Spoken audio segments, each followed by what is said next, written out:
à toutes et bienvenue dans Écolo-Classe sur Télé Martinique, votre magazine consacré au développement durable et solidaire. Aujourd'hui dans Écolo-Classe, on aborde une thématique liée à la solidarité intergénérationnelle, les défis du vivre ensemble. Vous connaissez le principe de l'émission.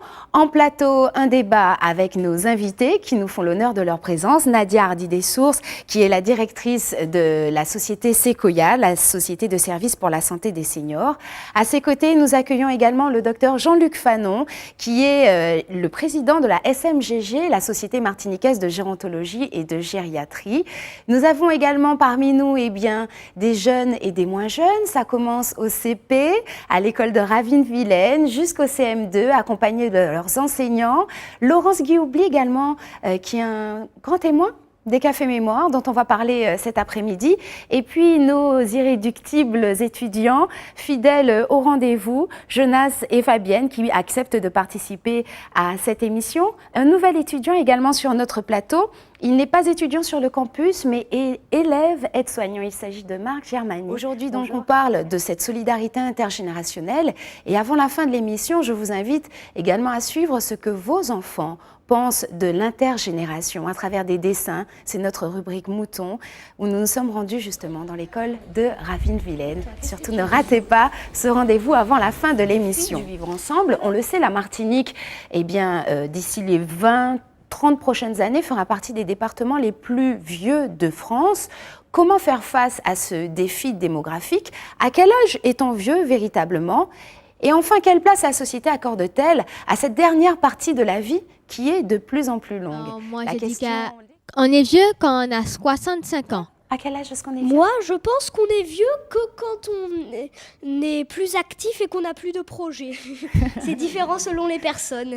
Très bien. On a eu deux réponses qui correspondent à une partie de la vérité. Si on se réfère à l'Organisation mondiale de la santé, on est vieux à partir de 60 ans. Si on se réfère à la sécurité sociale, ce serait peut-être plutôt 65. En réalité, il n'y a pas d'âge, si un âge légal, il n'y a pas d'âge officiel pour déterminer que l'on est vieux.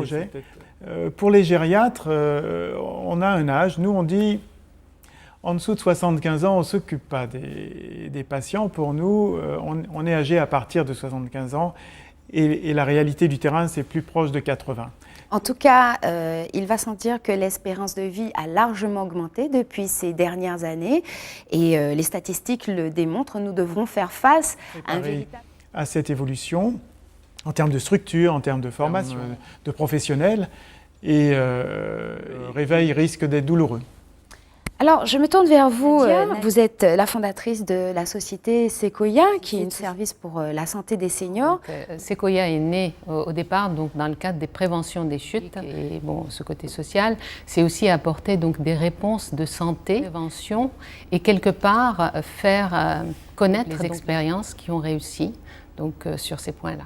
Vous avez mené une réflexion sur la question puisque vous êtes en plein dedans au quotidien et d'ailleurs vous menez votre point de vue concernant la place que la société accorde à cette dernière partie de la vie qui est de plus en plus longue depuis un certain temps maintenant et qui, j'espère, va continuer de l'être. Oui, c'est une partie de la vie, je crois que c'est une chance pour nous de vivre plus longtemps. Simplement, on n'y est pas préparé. Et mon activité a démarré en fait avec le bien vieillir. Et puis je me suis rendu compte qu'en fait, c'est pas bien vieillir, c'est bien vivre d'abord, puisque en fait, il ne s'agit pas de cloisonner les étapes de la vie, mais d'avoir une vie continue. D'où cette idée de mettre des espaces intergénérationnels où on puisse vraiment discuter de comment bien vivre ensemble. Donc, ça me semble intéressant, puisque César a tout à fait répondu à une question. C'est une question de projet. Et là, c'est un superbe projet qui, je pense, aura beaucoup de succès grâce à l'initiative aussi donc, des directeurs qui nous ont accompagnés dans cette expérience.